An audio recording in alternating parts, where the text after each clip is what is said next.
Hey everyone, it's Alex here, owner of Golden Bow, and as most of you know, our production of bow ties has completely halted due to COVID-19 because right now we are currently doing our job as a small business by protecting our customers and staff by social distancing.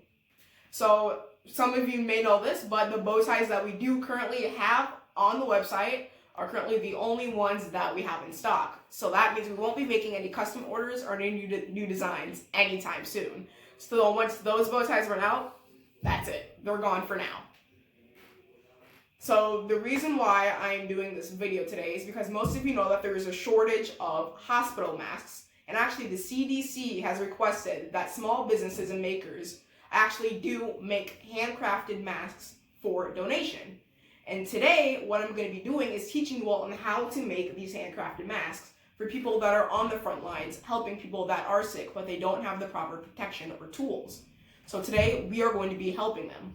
And the reason why I'm actually wearing this bow tie is because I'm betting that all you businesses and makers out there will join me on this initiative and help me make these masks for donation. Because me and my staff have currently halted bow tie production to making these masks to be able to help people. So without further ado, let's get started making these masks.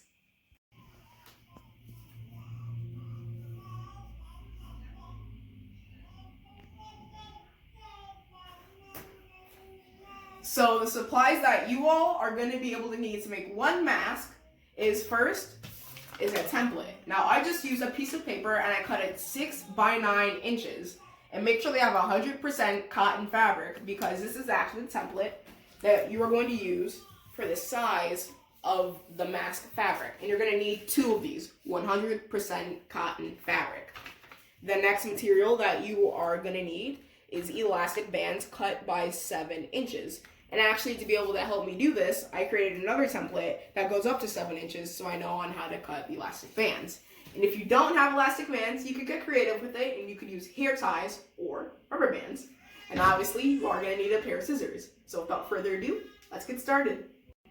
So the first thing that you're going to need to be able to do is cut out 2 pieces of 100% cotton fabric with your template.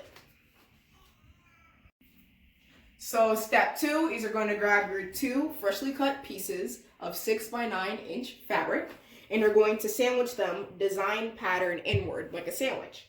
And then what you're going to do is you're going to grab 2 7-inch elastic bands.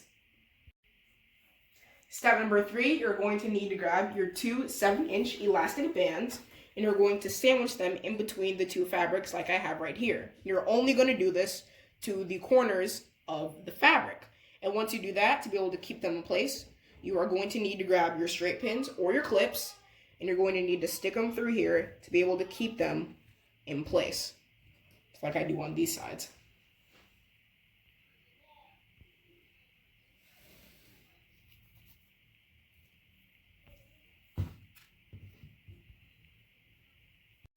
So step number 4 is where you bring this over to the sewing machine. Once you bring it over there, you're going to sew around the edges 1/4 of an inch. And please remember to never sew on this inside part where the elastic bands are at. But remember to double backstitch on the corners right here on where you adhered your pins or your clips. Right here to where you put the elastic straps at. So always remember to double backstitch on those parts. Right now what I'm doing is I'm giving you a demonstration on what I said to do in step number 4. So what I meant by backstitching is when I mean this. When you get to the corners like this, you're going to sew forward, press this down, and then sew back. Sew forward, sew back. And then you're going to continue with your 1/4 of an inch around the edges. And you're going to do the same thing once you get to a corner again. And that's it.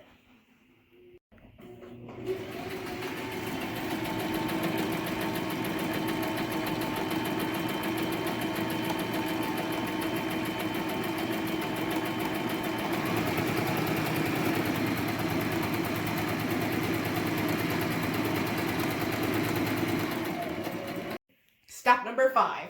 I hope you all remember to double backstitch your corners and to not sew in your sides. Make sure you give those elastic bands a test because what we're going to do is we're going to put these elastic bands on the inside of the fabric. and make sure that you get them out of the way so that you don't end up sewing them to the fabric.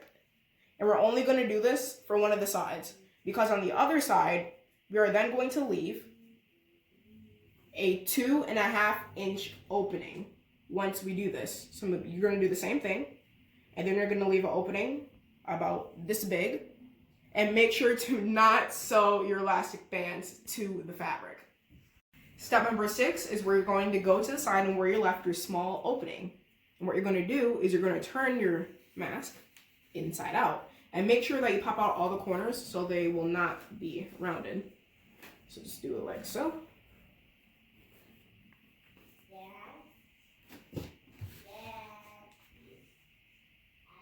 Step number 7.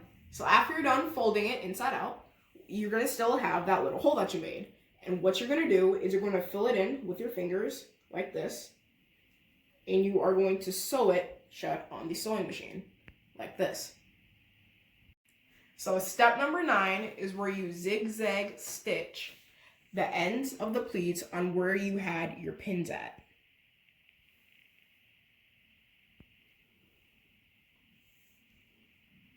So step number 8 is where you're going to create 2 pleats. And once you're done creating those 2 pleats, you're going to measure your sides and make sure they measure 3 inches. I'm going to show you how to create these pleats. So basically all you're going to do is you're going to pinch it like so. Like that.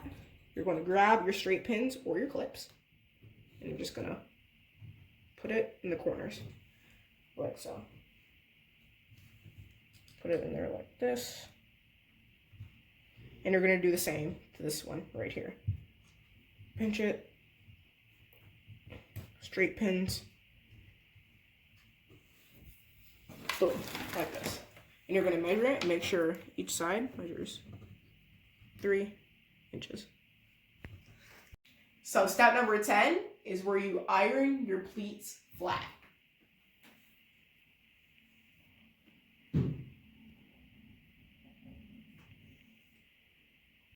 Step number 11 is put on your mask or donate.